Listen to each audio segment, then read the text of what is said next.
Muy buenas en otro viernes de... Ciencias sociales. Excelente. Así que sí, bueno, muy buenos días, casi buenas tardes, buenos mediodías a todos y a todas nuestros oyentes fieles.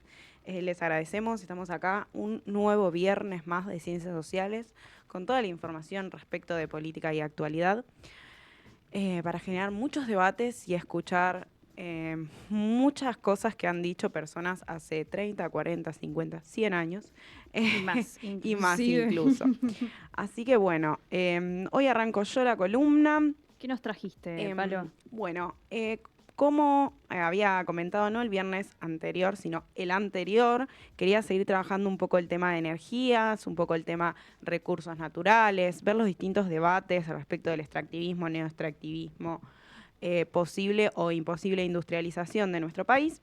Entonces, por lo tanto, traje dos comentarios respecto de la política nacional, que también nos ha introducido bien Alejandro en su columna, que son el tema de las retenciones y el tema de, bueno, el nuevo respaldo que le ha dado Donald Trump, el presidente de los Estados Unidos, a Javier Milei, en su plan económico.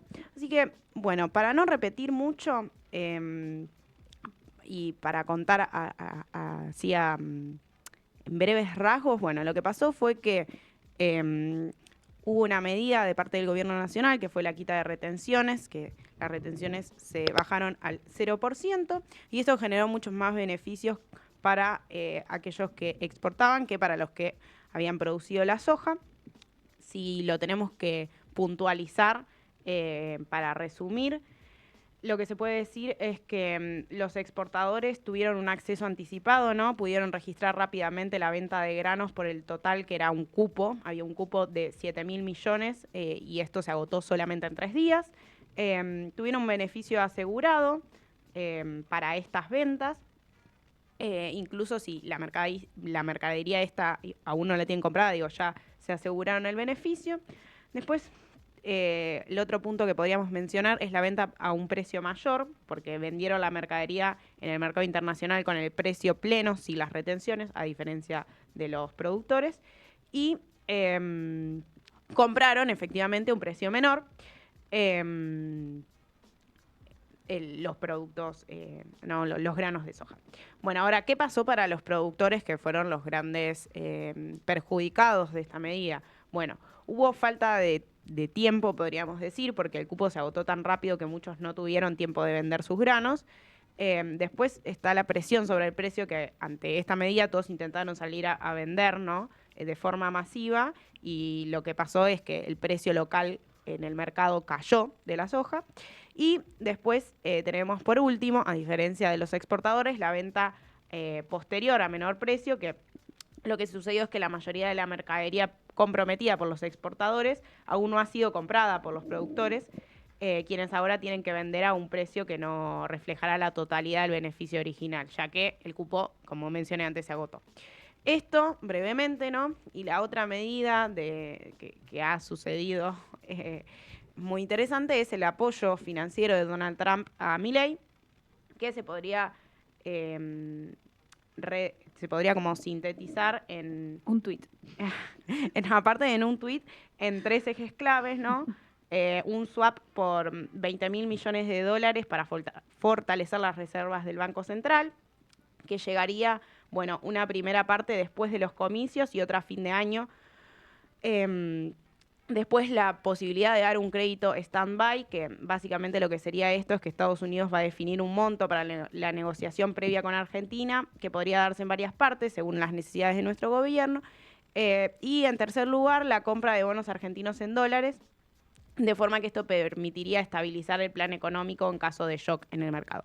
Bueno, pero ¿por qué traigo estas dos noticias, no? Bueno, para el día de hoy me puse un objetivo muy pretencioso, que es poder relacionar estas dos cosas con el modelo de desarrollo económico que tenemos en nuestro país, tuvimos, se planea tener, cómo entra el RIGI en eso y qué vinculación o qué perspectiva toma respecto del posicionamiento estratégico de Argentina, no solo en el orden internacional, sino también en la actual disputa hegemónica que hay entre los Estados Unidos y China. Bueno, Para ir a esto sin que sea tan chino, voy a desarrollar...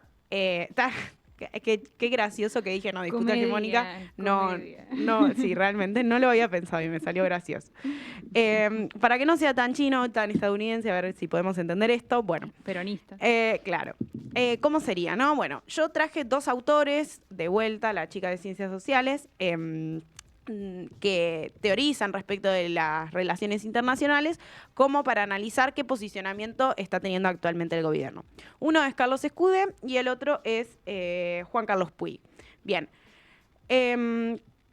Para sintetizar, el señor Carlitos Escudé lo que plantea es que en Argentina nosotros tenemos un Estado que es un Estado débil, es un Estado que frente a potencias como en el momento de que él escribía los Estados Unidos, hoy podríamos agregar China, no tiene cómo competir, ¿no? O sea, económicamente estos estados tienen un mayor desarrollo económico, tienen un mayor poder militar, tienen un mayor poder social, tienen un etcétera, mayor poder, en resumen.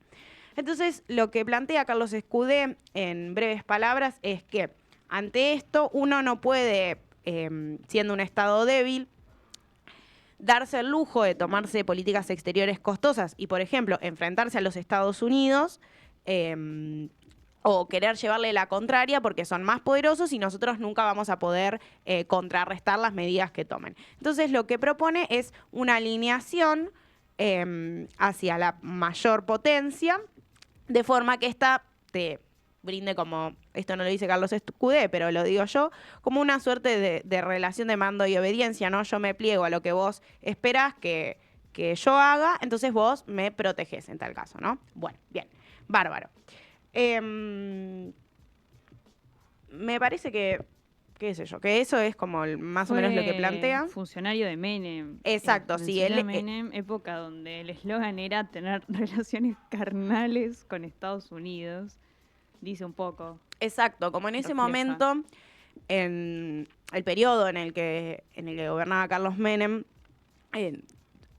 allá por los 90, en la teoría, en el análisis como más mainstream que se hacía de las relaciones internacionales, se decía que había una unipolaridad y que la única superpotencia dentro de todo el orden internacional era los Estados Unidos. Entonces, justamente lo que proponía Carlos Escudé era mantener relaciones carnales de modo que no nos enfrentemos con esta superpotencia.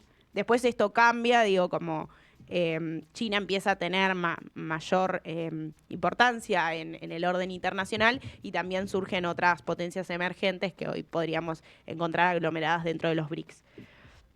Pero bueno, en contraposición a lo que postula Carlos Escudé, tenemos la teoría de la autonomía de Juan Carlos Puig. Juan Carlos Puig escribe un poco antes que Carlos Escudé, allá por la década de los 70, y lo que plantea es que estados periféricos, podríamos decir en términos de Escudé, tienen la posibilidad de poder desarrollarse, pero de forma diferente a la que plantea Carlos Escudé. Ya no es este alineamiento pragmático, esta necesidad de mantener relaciones carnales con una superpotencia, sino está la posibilidad de plantear una autonomía. Pero a ver, ¿cómo se plantea esta autonomía para Juan Carlos Puig? Bueno, la autonomía es el objetivo central dentro de esta teoría y lo que dice es que los estados tienen algunos márgenes de maniobra, ¿no? Para poder desarrollar esta autonomía, él tematiza o tipifica en realidad 3 tipos. Tenemos la autonomía heterodoxa, la autonomía dependiente con márgenes y la autonomía de ruptura-confrontación. La autonomía heterodoxa se podría alcanzar mediante la diversificación de relaciones internacionales, es decir, la diversificación de lazos diplomáticos con distintos países, con distintos estados, sean estos centrales o periféricos. Después tenemos la autonomía dependiente con márgenes, que ocurre cuando un país se alinea con una potencia hegemónica, pero logra negociar ciertos beneficios o flexibilidades a su favor. Por ejemplo, podemos poner por caso, ya sea con Estados Unidos o con China, pero supongamos que China dice, bueno, yo quiero venir e invertir en la Argentina en infraestructura para que esa infraestructura me sirva a mí para llevarme de forma más eficiente el litio del norte. Bárbaro. Entonces, una forma de autonomía dependiente con márgenes sería, bien, China nos pone la plata, pero yo te digo, todos los trabajadores que vayan a emplearse en este proyecto van a ser argentinos y aparte tal repuesto que es de aluminio no va a ser chino, sino va a ser argentino. Sería una cosa así. Podría ser por mismo caso con los Estados Unidos, ¿no? O sea, un país con un Estado central. Y después tenés la autonomía de ruptura o de confrontación, que sería un tipo de autonomía que busca romper completamente con el orden hegemónico, pero lo que bien nos anticipa Puig es que esto se considera insostenible y contraproducente a largo plazo. Ahora no recuerdo específicamente los años, pero en su momento la República Popular China se enfrenta a la URSS, le hace frente y en algún momento tiene como que volver y decir, bueno, che, era chiste, pero no era tan chiste, yo me estaba enfrentando a vos, pero ya no te puedo cuestionar tanto, no me da la espalda. Pero bueno, eso puede ameritar para otra columna. Entonces, bueno, volviendo a esta cuestión, ¿no? Tenemos estas dos formas de posicionamiento estratégico, si se quiere, dos formas de pensar la autonomía o la no autonomía en el orden internacional. Tenemos las dos medidas del gobierno, de la baja de retenciones, tenemos el apoyo de los Estados Unidos y ¿qué más tenemos? Que de lo que quiero hablar, del tema energías, recursos naturales. Bueno, tenemos el RIGI y tenemos el plan económico de Milei. Bien como nos comentaba Alejandro en su hipótesis, su planteo, él decía que, bueno, que el modelo económico de Milei se está resquebrajando. Y yo no me atrevería a decir que, bueno, o sea, como va a colapsar, pero sí me parece que muestra algunas grietas y no solo es su modelo económico, sino también uno lo podría pensar en términos más amplios de su identidad política, su construcción política, su proyecto político. Tiene algunas falencias ya. Para esto, a mí me parecía interesante poder analizar el RIGI como uno de los grandes fracasos del gobierno en el corto plazo, pero uno de las grandes victorias en el largo plazo. Entonces, para poner así algunos puntos, me parece que el modelo de Javier Milei, en términos políticos, fracasa. ¿Por qué? Porque él da la batalla cultural contra el kirchnerismo / el progresismo internacional, podríamos decir, la cultura woke, un poco más allá. Claro. Ellos no saben que cayó el muro de Berlín en los 90. El problema es ese, es que en su mente no cayó. Es un riesgo constante. Pero, bueno, para poder explicar esto, me parece que hay, voy a utilizar su palabra, una gran falacia, que es la falacia de la no intervención. Bueno, primero, el proyecto político fracasa porque lo que postula es un Estado argentino que no puede regular, ¿no? Pero la gran disyuntiva acá es que si el Estado argentino no regula, uno podría correrlo por derecha y por izquierda también y decir, bueno, nos están regulando los estados centrales. Vas a correr por derecha al no. fascinante. Viene Donald Trump y te da una lista de cosas que vos tenés que hacer y a fin de cuentas vos venís con ese manual de intervenciones y los haces en la Argentina. Entonces, el Estado tiene que ser mínimo en algunas ocasiones, ¿no? O sea, tiene que ser mínimo para paliar las desigualdades económicas, pero no tiene que ser mínimo para seguir las directivas de la política internacional. Bien, eso por un lado. Después, el problema del RIGI. ¿Cuál es la cuestión? Que si uno va y profundiza en el proyecto se da cuenta que sin YPF el RIGI no existe. La mayoría de los proyectos aprobados por este régimen de incentivo a las grandes inversiones tienen como gran accionista a YPF, que es una empresa estatizada, 100% argentina. Entonces, de vuelta, la intervención está mal en algunas ocasiones, porque cuando vos necesitas a alguien que respalde tu proyecto político, está ahí una empresa estatal otra vez para poder validarla y para poder atraer inversores y generar divisas para exportar después, ¿no? Obtener divisas de las exportaciones. Después tenemos, como hemos hablado en otras ocasiones, la falacia contra la corrupción, ¿no? Una de las grandes banderas que llevaba el gobierno de Javier Milei era poder terminar con la corrupción kirchnerista. ¿Qué terminó pasando? Se filtran los audios estos de Spagnuolo. El famoso 3. Dan cuenta de que se cobraban coimas por el 3%. No solo eso, sino que también hace poco salió una noticia de un diputado de Jujuy, Manuel Quintar, que también estaría generando maniobras fraudulentas dentro de la obra social de los peones rurales. Después, bueno, nada, no vamos a enumerar todos los hechos de corrupción, pero bueno, es una bandera que se cae también. Y después tenemos esto, la gran falacia de las inversiones, que me parece que el RIGI sintetiza bien en el corto plazo, que aparece como un fracaso, y en el largo plazo como una gran victoria. Ahora, ¿por qué digo que aparece como una gran victoria en el largo plazo? Primero porque lo que este régimen de incentivo a las grandes inversiones logra es poder blindar el extractivismo más salvaje de todos, ¿no? O sea, como que lo que brinda es seguridad jurídica de acá a 30 años para que grandes empresas puedan explotar nuestros recursos naturales con una serie de beneficios impositivos, aduaneros, etcétera. ¿Este régimen qué hace? Bueno, profundiza las desigualdades estructurales. Sin dudas que apunta a la reprimarización porque de los proyectos aprobados, la gran mayoría tienen que ver con la industria minera y no son proyectos en los cuales los materiales que se extraen puedan pasar por un proceso de industrialización donde se les agregue valor, por lo tanto tiende a reprimarizar la economía. Pero además, la explotación de estos recursos no se da solamente por ejemplo, que podría ser por caso, por YPF, sino que se da por una figura jurídica, si no me equivoco. Exige cero. Específica. Exige cero, digamos, porque en ¿Cómo? en línea de lo que venís diciendo, Sí. que es el RIGI como país no te exige nada para el inversionista o la figura externa que quiera venir a consumir. Total. Inclusive, me acuerdo de su momento que ni siquiera te exigía el compra argentino, como... No, por eso. O sea, con esto que venían diciendo del tema de la personería jurídica, es que los proyectos tienen que estar dados por ponerlo en términos coloquiales, alianzas de empresas. Que esas empresas tienen que dar cuenta que se van a aliar únicamente para este proyecto.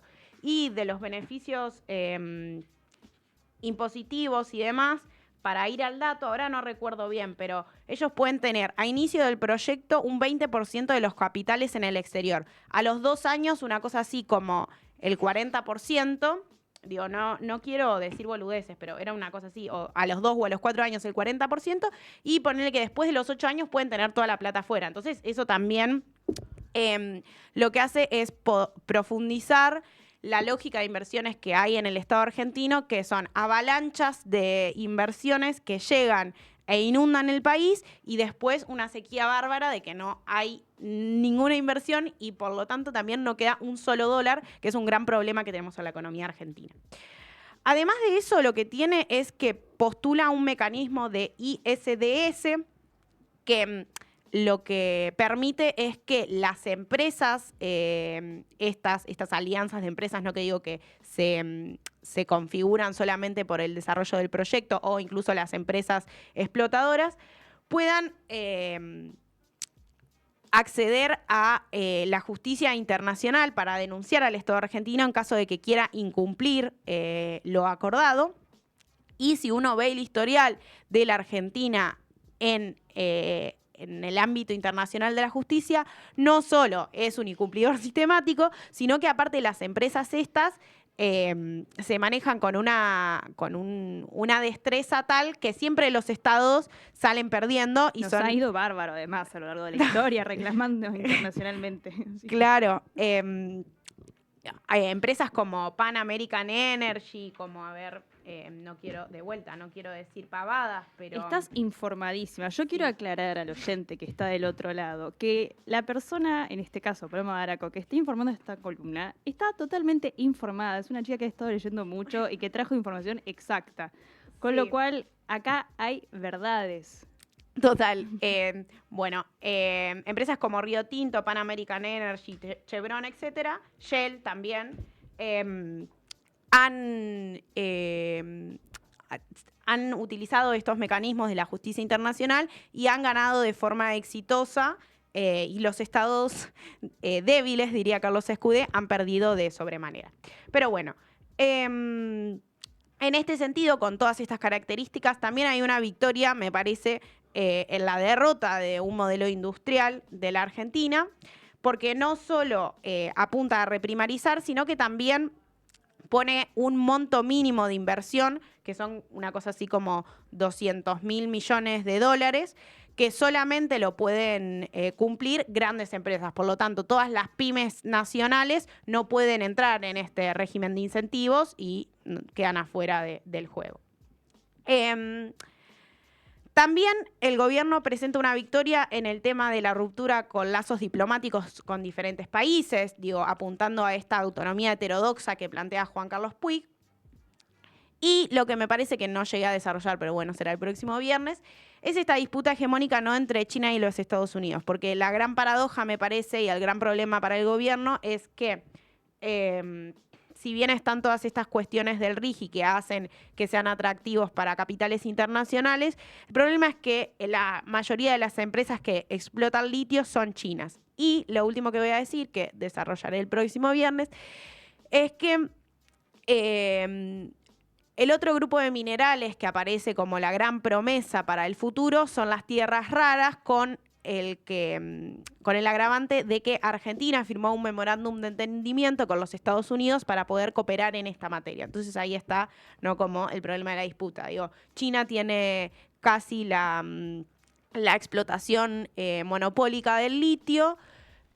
Los Estados Unidos quiere incorporarse en el tema de las tierras raras, pero también China es uno de los países que tiene más avanzado estos proyectos.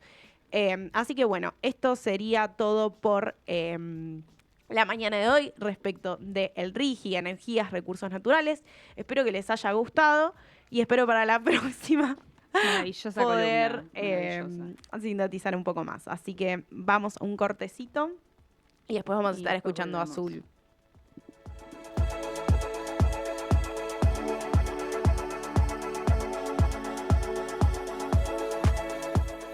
La Asamblea General de la Organización de las Naciones Unidas, realizada en Nueva York, ocupó el centro de la escena internacional esta semana. La principal instancia multilateral a nivel global fue el escenario de los discursos de los principales jefes de Estado. El presidente de Estados Unidos, Donald Trump, arremetió contra lo que denomina inmigrantes ilegales y contra las energías renovables. Trump afirmó que Europa está en serios problemas. Ha sido invadida por una fuerza de inmigrantes ilegales como nunca antes se había visto. Tanto la inmigración como las ideas suicidas sobre la energía serán la muerte de Europa occidental, dijo Trump. Además, el jefe de Estado norteamericano sostuvo que el cambio climático es la mayor estafa jamás perpetrada en el mundo y apuntó contra el gobierno del Reino Unido, encabezado por el laborista Keir Starmer. Trump añadió: amo Europa, amo a los europeos y detesto ver cómo la energía y la inmigración la están devastando. Este monstruo de dos cabezas lo destruye todo a su paso. Quieren ser políticamente correctos y están destruyendo su patrimonio, dijo. Por su parte, el mandatario brasileño Luis Inácio Lula da Silva consideró que es preocupante la equiparación entre criminalidad y terrorismo y planteó que la forma más eficaz de combatir el tráfico de drogas es la cooperación para reprimir el lavado de dinero y limitar el comercio de armas. Lula da Silva sostuvo que usar la fuerza letal en situaciones que no constituyen conflictos armados equivale a ejecutar personas sin juzgamiento. Por otra parte, el jefe de Estado brasileño hizo mención a la condena contra el expresidente Jair Bolsonaro. Brasil dio un recado a todos los candidatos autócratas y a aquellos que los apoyan. Nuestra soberanía y democracia son innegociables, dijo Lula.